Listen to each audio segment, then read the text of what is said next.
tuning in to the online broadcast network, AFTERBUZZ TV. Over 20 million weekly downloads in over 150 countries, and your #1 source for after-show entertainment.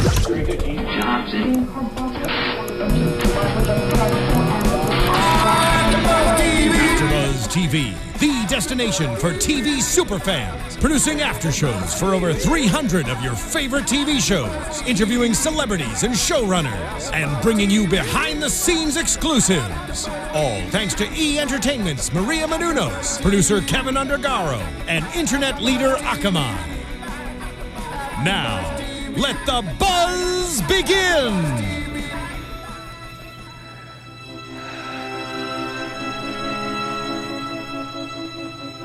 Such soothing music. It's very soothing for what the show content is. Exactly. Yeah. It's like easy listening music. Yeah. Good music. Good elevator music. But anyways, we are here for Defiance. You are listening and watching Defiance.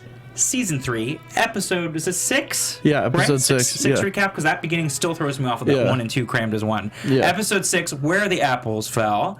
I am Scott Moore. You can find me on Twitter at sman80, that's SMAN80, and to my right is... Hi, I'm Jesse Klein, and you can find me at JessKlein1, that's JessKlein, the number 1. That's right, because you are number 1. Well, you're number 1 to me. Thank you, S-Man. And you can always find us on SoundCloud, on YouTube, on iTunes. You can also join the conversation on Twitter with hashtag ABTV Defiance, and we are streaming live on the YouTube right now. That's pretty exciting. It is exciting because this was a great episode again. This has been my favorite season by far. Yeah, same here. It's done there's been so much that's happened per episode. I feel like what happened in this episode very easily on other kind of action or sci-fi TV shows could have been like a 5-episode arc. Oh yeah. Of searching for them and what's gonna happen. I feel like the next episode the VC are gonna attack, and it's only 6 episodes in. I know, we're only halfway through. It's wow, what? There's so much that's happened this season. It almost makes me wonder what are they gonna do with the second half of the season. Yeah, I'm really happy with how the show's been run. I think the showrunners are really pushing the pace. They are. And really, they're being ergonomic with their storytelling, but they're still, stacking a lot of stuff that's happening per episode. They are. They're pushing, like you said, the pace and the boundaries, and kind of, leaving nobody safe. And leaving everything up to...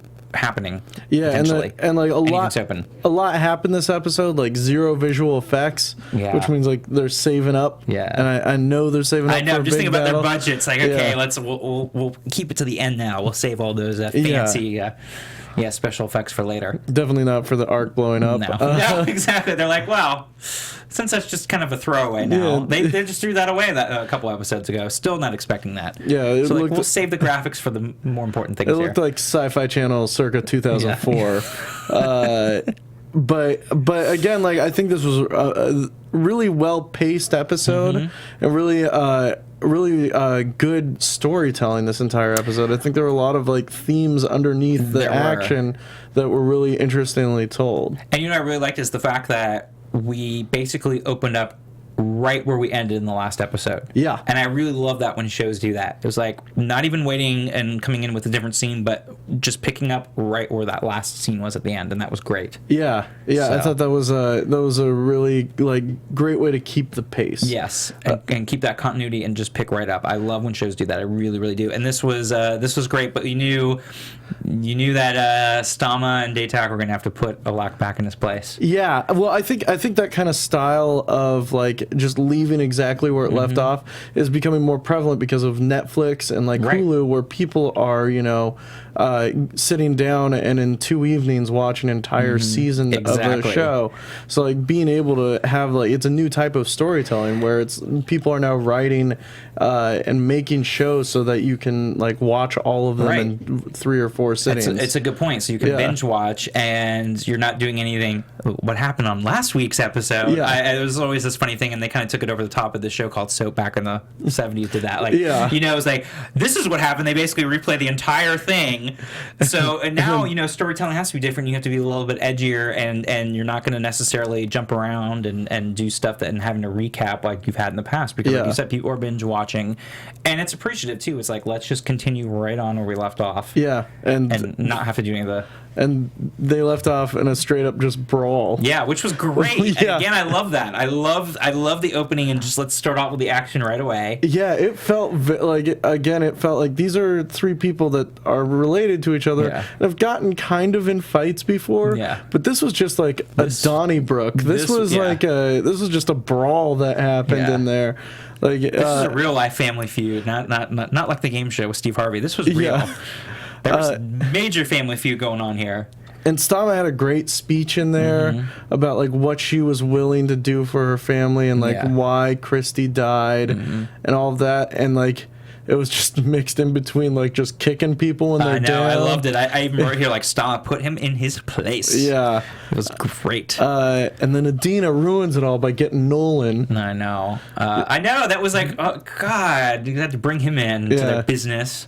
And then Daytak totally jobs Nolan, hits him with like a pot. Yeah, I know. Or like a bowl or something like that. Like as soon as, Alak ballsy move. Yeah, it's like, here's the thing. He's been in a camp for the last X number of months. Like he's like, he has nothing to lose. Right, and exactly.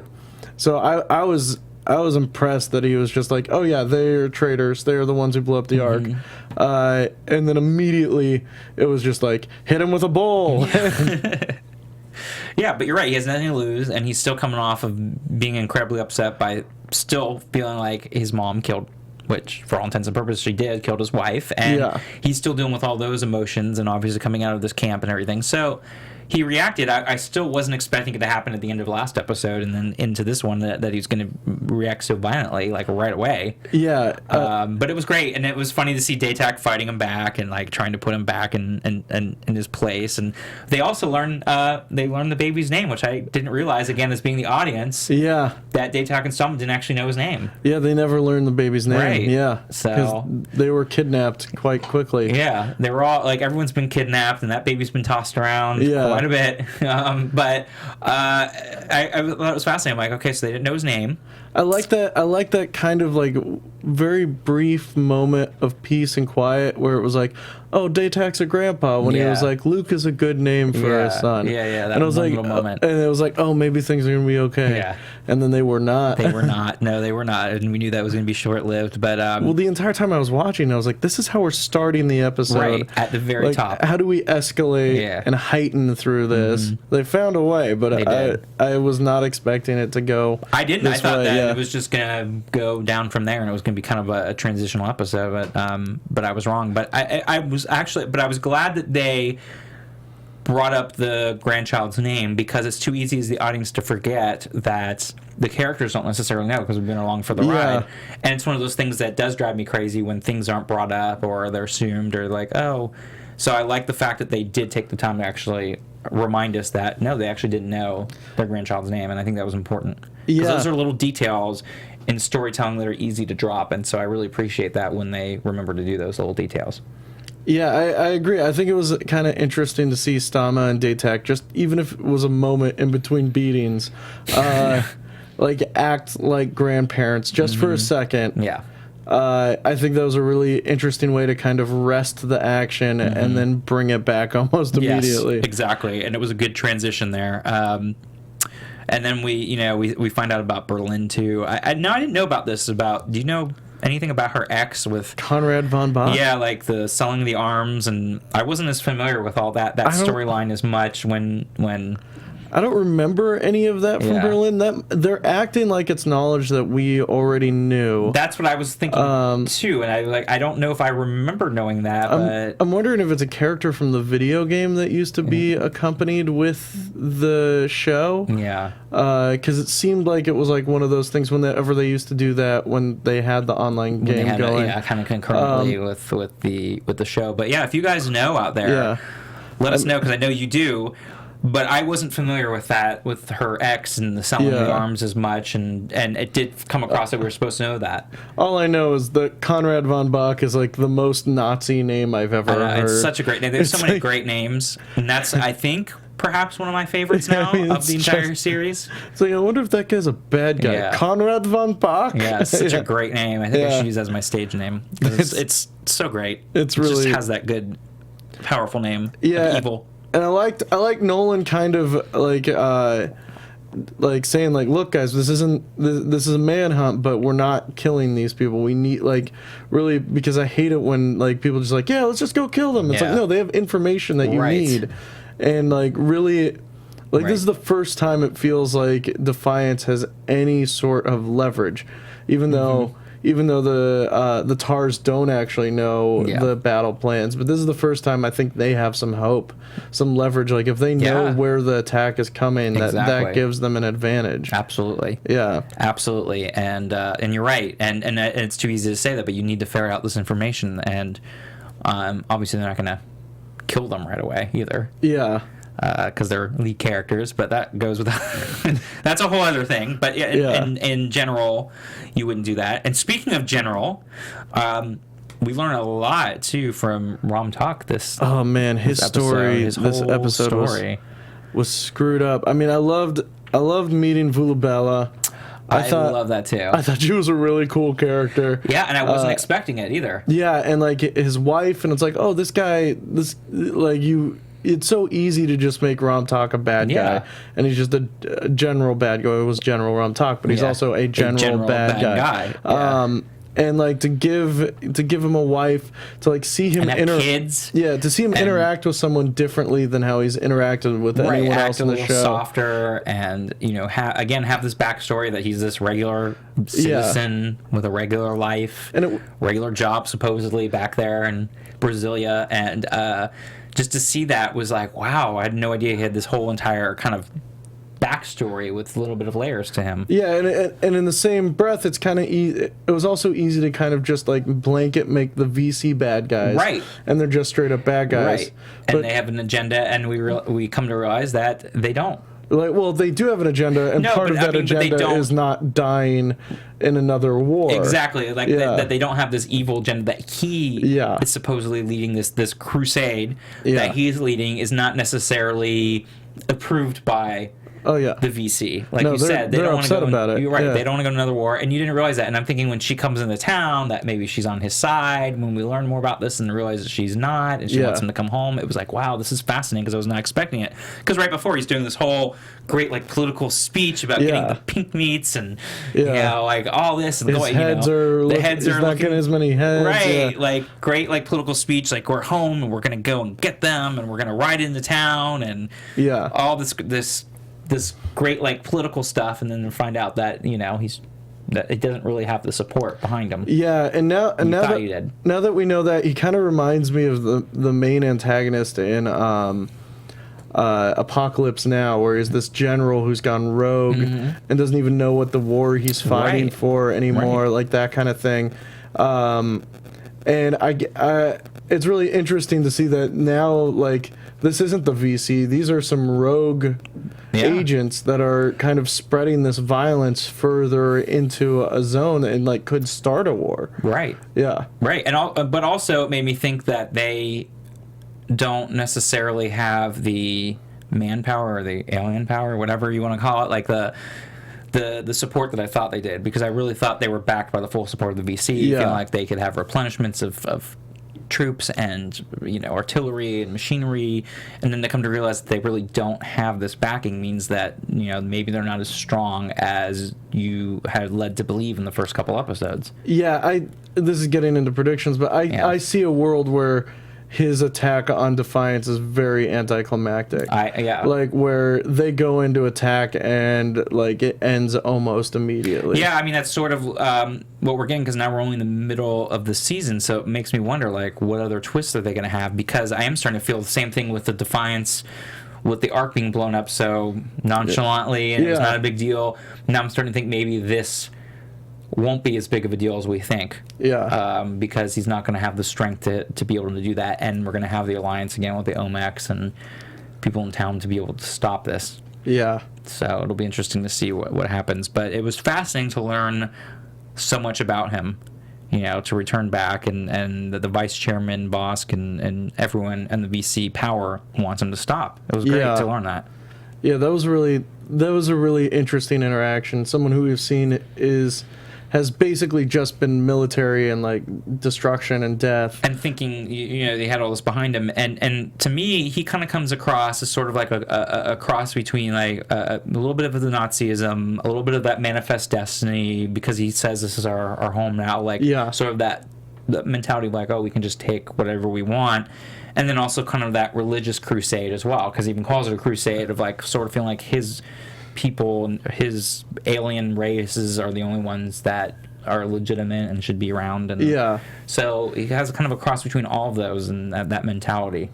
And he's obviously obsessed with it, and he can't put it away. Yeah, and also a psychopath. That's what I'm saying. Like, as we find later. Right, is he's so obsessed that you cannot put it down and go back to having his normal life and being with his wife and kids and letting it rest. Like, this is such an obsession for him that he can't.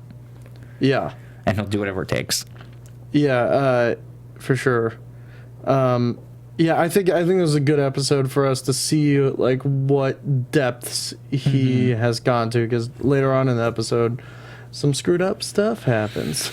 That is for sure. Very, very screwed up. You know, at the same time, too, we're also seeing Daytak is out on the prowl again and breaks into Docul's office. And again, best lines. I love her. I'd love for her to come in. She would just be fantastic. Because I also want to know the process that it goes into making her Docul. Yeah. Because it just feels like that is a lot of work.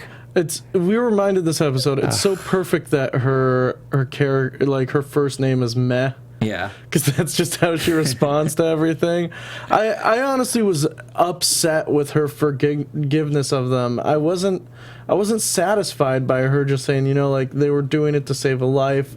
You know, Amanda works, and it seemed too easy. It seemed way too easy. Yeah, it seemed way too easy, way too throwaway. And I didn't like that either. That was a big thing for me. I was like, that's a little too much. And I get it. There are bigger stories going on, and they've got to get to that stuff. But it felt lazy that this character, and it felt out of place in the show that a character, like, there's not going to be any big consequences for an action like that. Right, and we've talked about from the beginning because of how upsetting it was that they violated her in this way with basically complete strangers. Yeah. And the fact that they trusted these complete strangers and everything, it bothered me from the beginning. I know it bothered you. Like, we felt the same way about this, and so I was very upset by the fact that she was too easy to forgive them as well.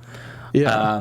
It was too easy of an excuse. And I hope that there are still some kind of repercussions. I hope that's just not the throwaway on that. Now they're trying to move on. Yeah. Because it didn't feel like it was a good answer to the reaction. The reaction was not good to the action, I should say. Yeah, but the general theme I really liked this Daytak Stama on the run sequence. Loved it. Like, it just shows how crafty they are and like prepared. Yes. Daytak's like, go to the garden. Yeah. There's gonna be guns. There's gonna be supplies.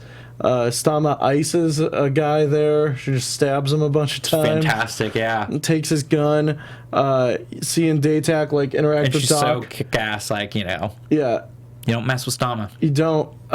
Seeing Daytak go to Doc, and like Doc's got money for him, and like is prepared for this kind of thing. Again, I love Doc too. Like, hope you washed your hands. It's flu season. Like, she has the best lines, the best comedic of the entire, all the characters. She calls him Sweet Pea. Yes, which like freaked me out because that was sort of like what my mom called me that. So I was like, oh, that was a little like, she did that. I was like, whoa, a little much, right close to home for me. But yeah, I again thought her stuff was great. I loved her lines. Are you going to insult me or help me? First the one, then the other. Mm-hmm. This is a really good line. And also the whole Nolan and Alak with the Omek. Yeah. That entire sequence was really interesting. Because Alak can smell his mom. Mm-hmm. A little creepy. Yeah, that was really creepy. But the alabaster whore. Yes. She's merely entertainment. I'm like, him talking about his mom like that, too, that was all creepy and uncomfortable as well. Like, and Alak just, can we drop this? But we also learned something about Kenzie and Tevgen. Yeah, that was weird. Well, it's weird, but... maybe father means something different to the Omek because... That's what I was trying to get at. At first, I even wrote my notes here. I'm like, at first I was like, is she really his daughter? Because I thought it was like their storyline, like she had some kind of attraction to him. And then I'm like, I guess he is father-daughter, but maybe there's just, like you said, there's a different... Because she even says, like... that. She says you were different than the other fathers. So I'm thinking maybe it's like the Olmec word for, like, chief... Or like a leader or something like that. Or there's multiple father. I don't know. Like there was definitely something there where I was trying to figure out like, or does like you said, does father mean something different? Do they teach you things? Or maybe there's just incest in the Olmec world. Maybe I know because it did kind of creep me out a little bit when I saw it. I was like, oh, because when she growled, I was like, oh, that was like a weird like sexual. Yeah, like she was mad. Upset. Yeah. Like I'm like.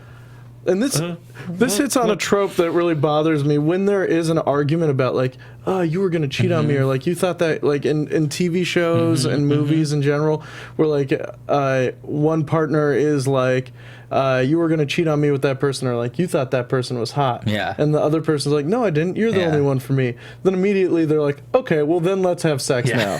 It's like what? Like, because like immediately she was like, she better only be entertainment. Let's make out. I know. That's I was like, oh, that was creepy. Aren't you even if you're not angry anymore, don't you have like residual? Just like let's like cool it for a little bit before we get to making out. Right. Like I'm not really in that moment now. Wanting that. Like I'm like gross. Like I don't know that. That whole thing. Yeah. I agree with you. They go too much with that all the time, and it's an easy trope to do and an easy route to go. But I was creeped out by their whole thing. I was like, whoa, wait a minute. It was a weird moment. I think we'll learn more about that. We definitely will. And it's kind of made me think, because I still felt like she had, like her and Nolan had a thing that hasn't been realized yet. But maybe I'm completely off on that now. I don't know. Yeah.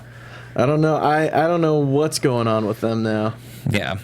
I mean, Nolan basically calls it out that they don't have any power, like, to get back to their ship.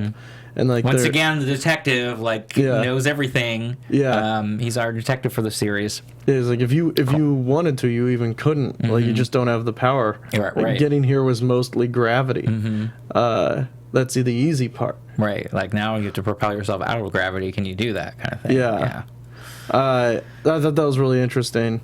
Yes, and it does, because we know that they are weak, and that's why Tevgen had said, I think it was back in like episode 3 or whatever, said, you have to cool it, don't make waves here, because it's just us, and something happens to us, then that's it for the race. So Tevgen was trying to tell her from the beginning, like, we have to tread lightly here, because they are weak in that sense. It's hard to kill them per se, but it's not that they're totally infallible. Like, they can be killed. Yeah. Just be difficult. It's a lot harder to do, but it's true. Like, if they're gone, then that's it for their race, because they have to get back, and they can't without the Ghoul Knight. And he does mention about the Ghoul Knight being up to 60%. And at 75? At 75, I think it'll be ready. Yeah. So they're getting close. Yeah.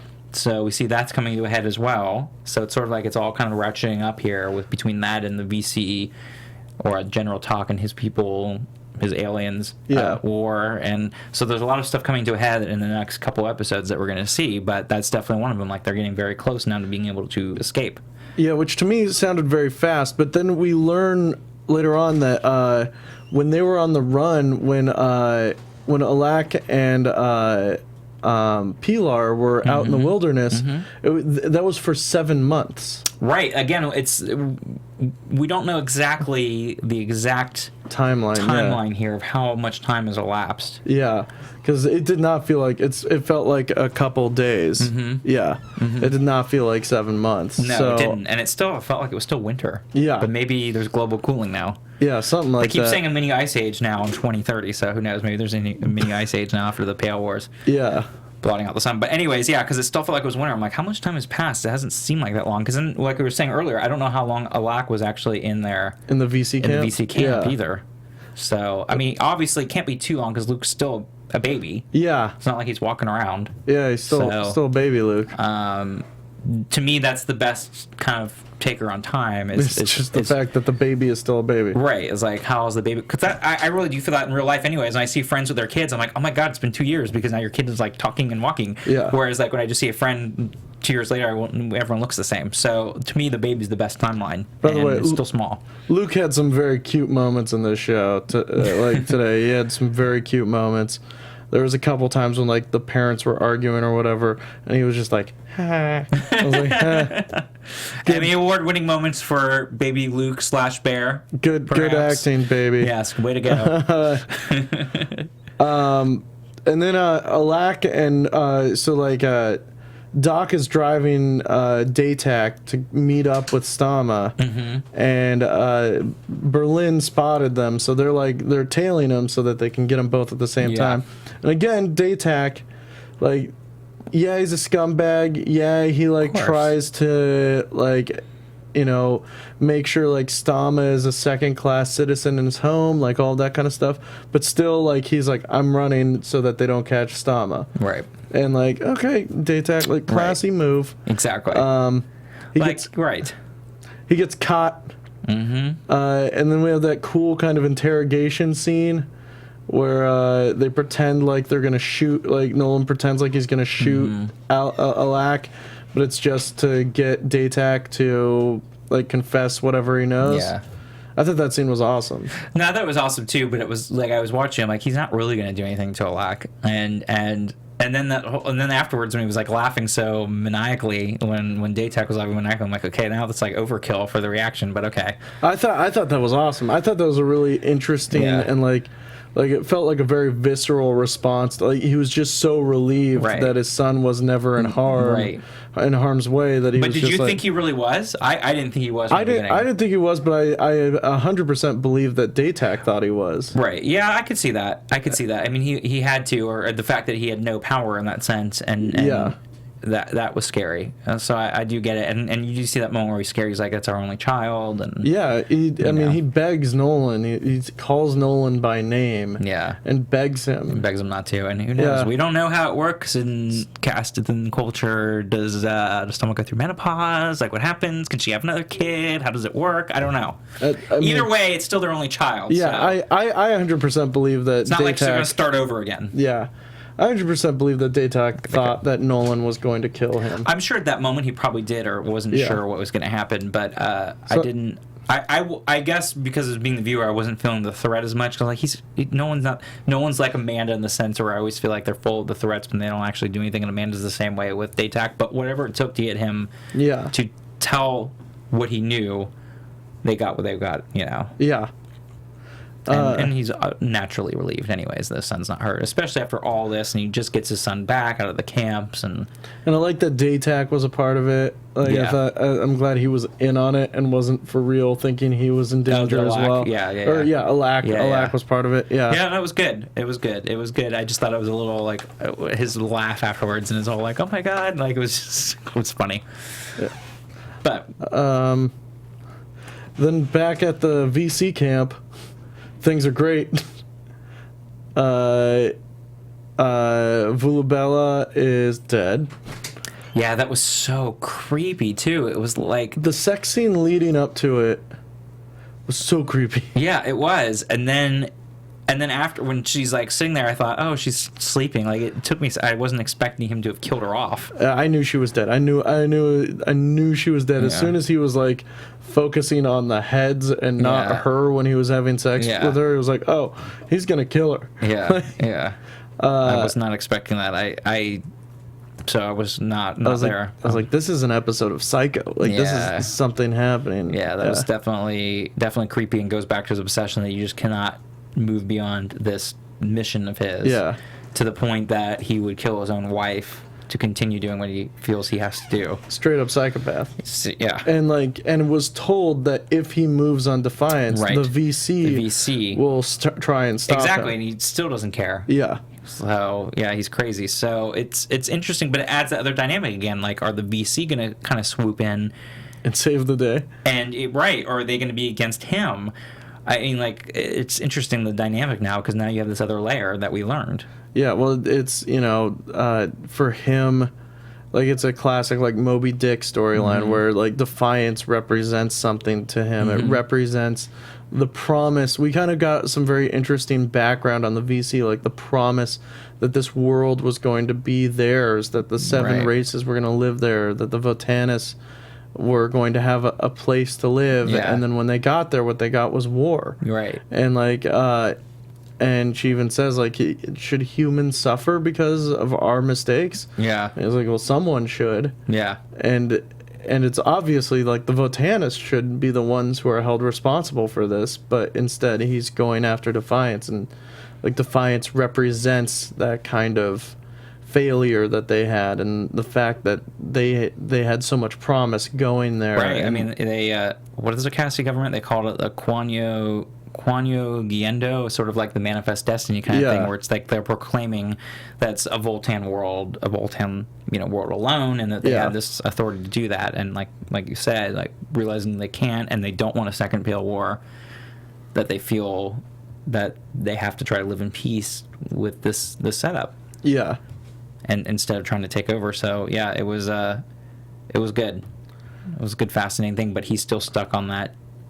Yeah, he's still mentality. He still wants to take over Defiance. It represents that Quanyo Giendo thing. He still believes in that mission and that proclamation, wants to continue doing it to whatever, and sacrifice it all, including his wife and his family life and his normal every day. I was imagining him being in like some suburban place in Brazil. It was fascinating to me.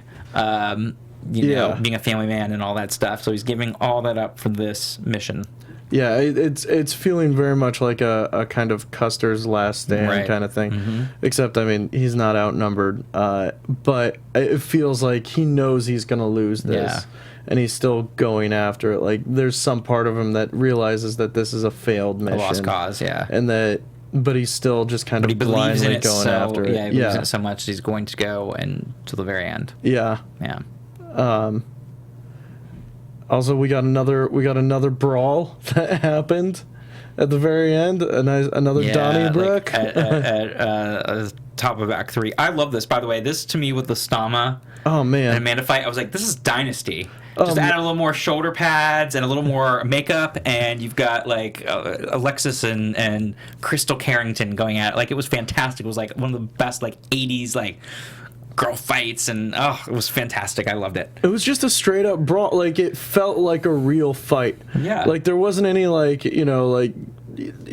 martial arts moves. Like, when there's a fight that happens, like, that's what it looks like. No, it's that's just what I'm kind saying. of like, that's what it reminded me of, like Dynasty or something. Like, it was just this like crazy. They're going at it, and they're going for it. They're going to just go to the very end, and it was grabbing improvised weapons left and right, and like just like really, really going at each other, like really going after it. And I think Amanda gets in some stuff that I think if you want to hurt Stama, she says the stuff that will hurt Stama the most, saying like, you didn't love anyone, you don't care about anyone. Yeah, you didn't love my sister. You don't love, yeah.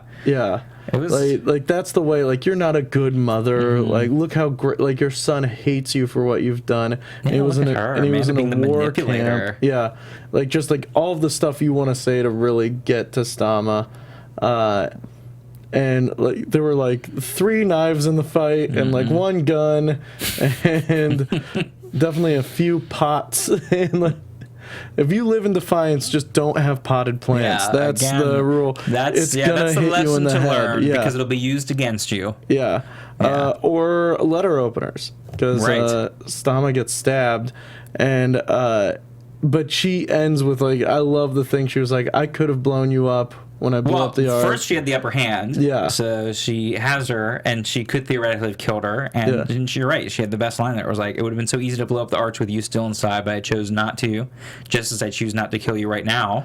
And I hope you go to your grave wondering why. Which is like such a such a good jab. Like, again, is like, is Stama a bad guy? Well, that's when you go back, because I even wrote here in my notes, I'm like, does that mean she has a conscience? Because you always feel like she doesn't, and she's so manipulative for whatever she can get.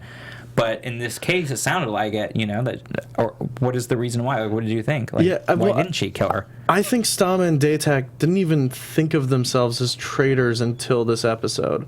Like, I think they were so blinded by the fact that they were, like, making sure Alak was alive that they didn't even realize that they were traitors. Like, really think of the gravity of what they were doing until this episode. Yeah. Like, I think I think she was like, oh, I could blow it up with Amanda, but that would be a bad thing. I'm going to wait until Amanda leaves. Right. And sure, I'll kill some people, but at least it won't be Amanda. Yeah. And like, I think it's just like she, and like all good villains, she 100% believes she's a good person as much as Daytak believes he's a good person. And I think that's what, really motivates her. So I think that's part of what it is that she didn't kill Amanda. I think she also feels terrible about what happened with Kenya. Right. Like I think it's that kind of stuff as well. I think she does have a conscience. So that's what I say. It goes back to her having a conscience, and I think that too. And I think.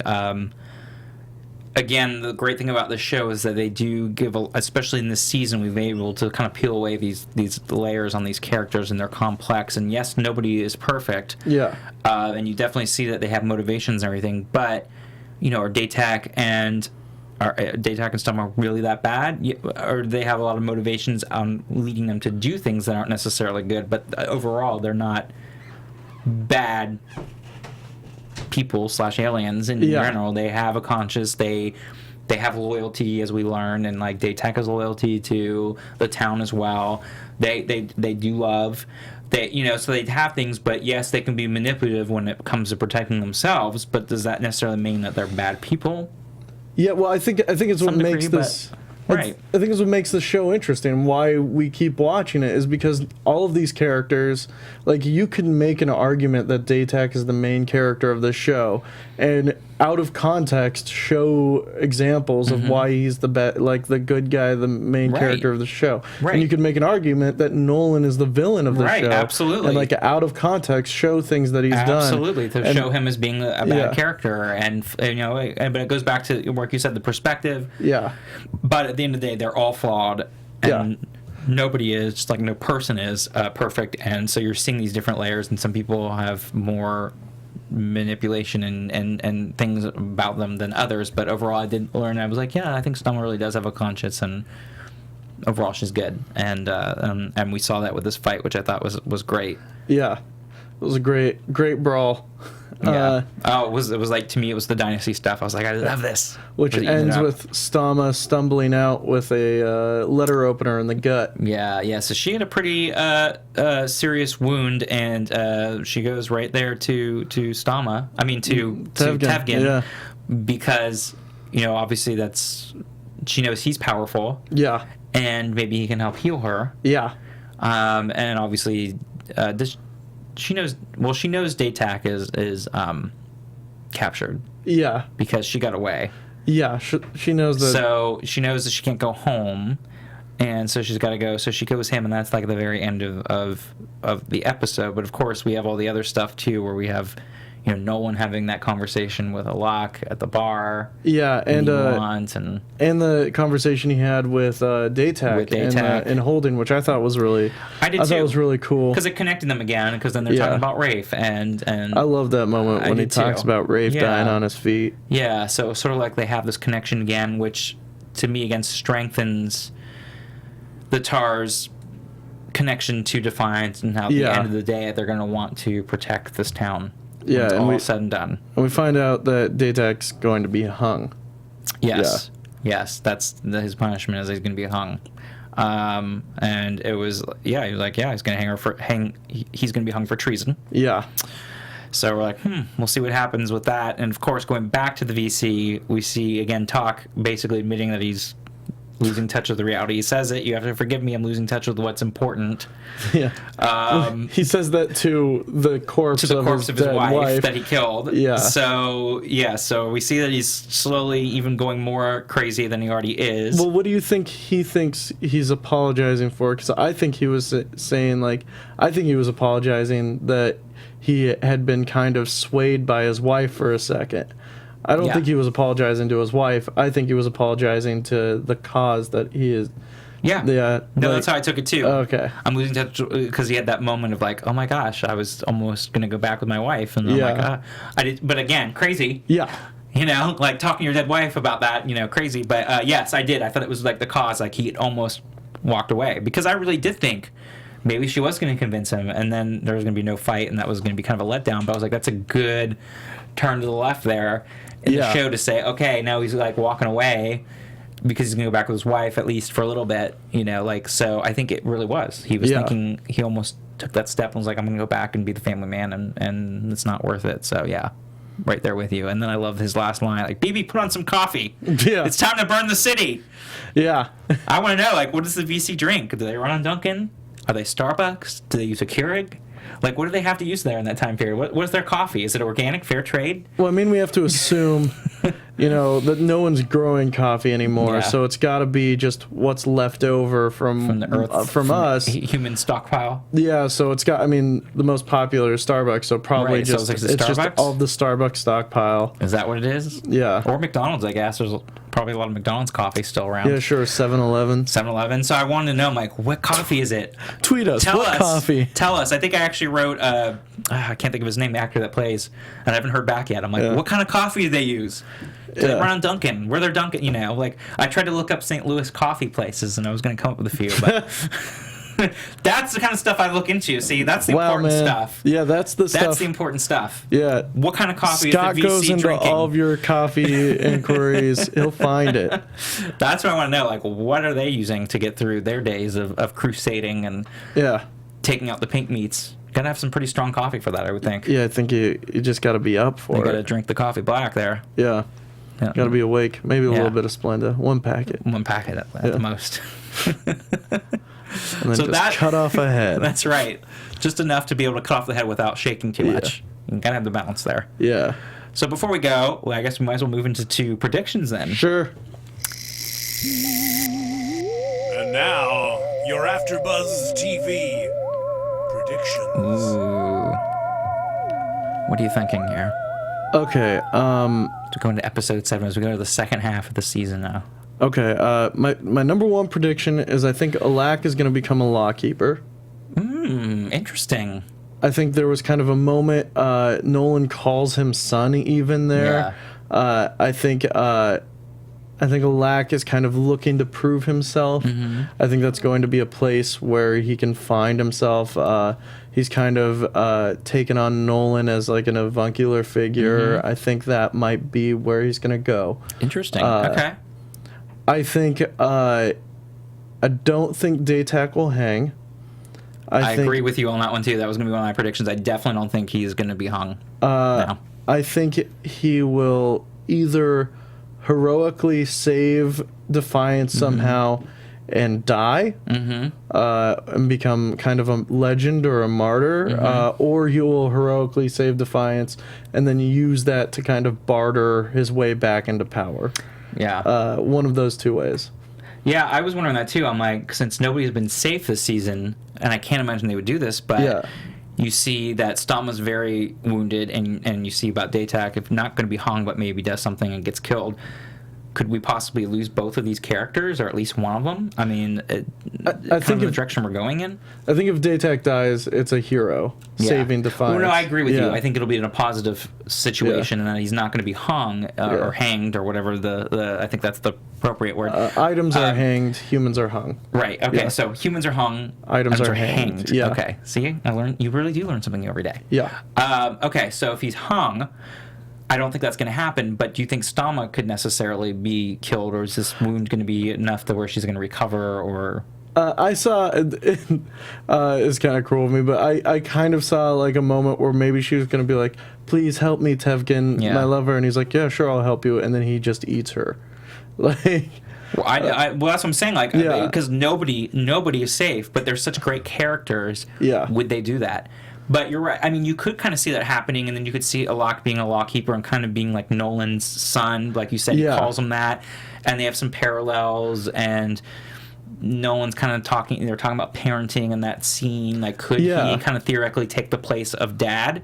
I mean, you saw Orisa there at their house with the baby at one point when Alak goes back, so there are a lot of things that could happen that can be completely unexpected the way this whole season has been so far, and we're only halfway through, so there's a lot of potential still for a lot more effed up stuff to happen between now and the second half to the wrap of the season finale. I also think a VC person is going to try and kill Luke, and Orisa's going to have to kill that person. I definitely think the VC is going to be involved, obviously, because they set that up now. So they're going to have to get involved, but I still see obviously the Omex and everyone teaming up with Defiance, and Defiance ultimately winning out. So you think even the dialogue that they had today, where he's like, "If they kill you, then we'll just figure it out."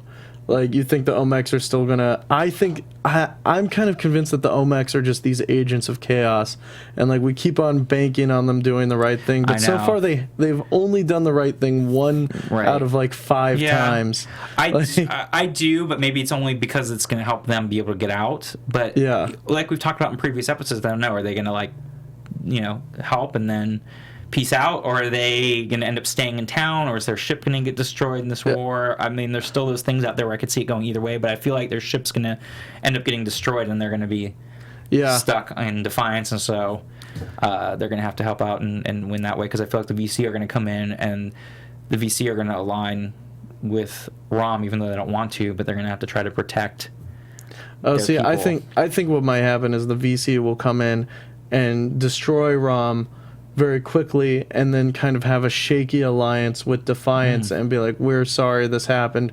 Please don't let the E-Rep know about this. We'll help build your city back up." And that's going to force the OMEC, because the VC are their hated enemy, to kind of go against Defiance. Interesting. So you still think the OMEC are going to go against? I don't know. Oh, I think the OMEC are the big bad. I do think they are, but I think at some point either the Ghoul Knight's going to get destroyed, they're going to find out, their ship's going to get destroyed. I still feel like they're going to have to protect the town at some point. Oh, we'll see. So we'll see what happens. Somebody's going to be right, or we both could be wrong. Who knows? Yeah. Probably that one. I know, they keep throwing us off because we're like, they're not going to destroy the Arch, and then like a minute they destroy it. It does. Well, until next time, where can they find you, Jesse? You can find me on Twitter and Instagram at JessKlein1. That's JessKlein, the number 1. Fantastic. And you can find me on Twitter at SMan80. That's SMan80. And also here for Orange is the New Black after shows as well. Until next time, have a good week, everyone. Bye, everyone. From executive producers Maria Menounos, Kevin Undergaro, Phil Svitek, and the entire AfterBuzz TV staff, we would like to thank you for listening to the AfterBuzz TV network. To watch or listen to other after shows and post comments or questions, be sure to visit AfterBuzzTV.com. I'm Sir Richard Wentworth, and this has been a presentation of AfterBuzz TV. Buzz you later. The views expressed herein are those of the hosts only and do not necessarily reflect the views of AfterBuzz TV or its owners or principals.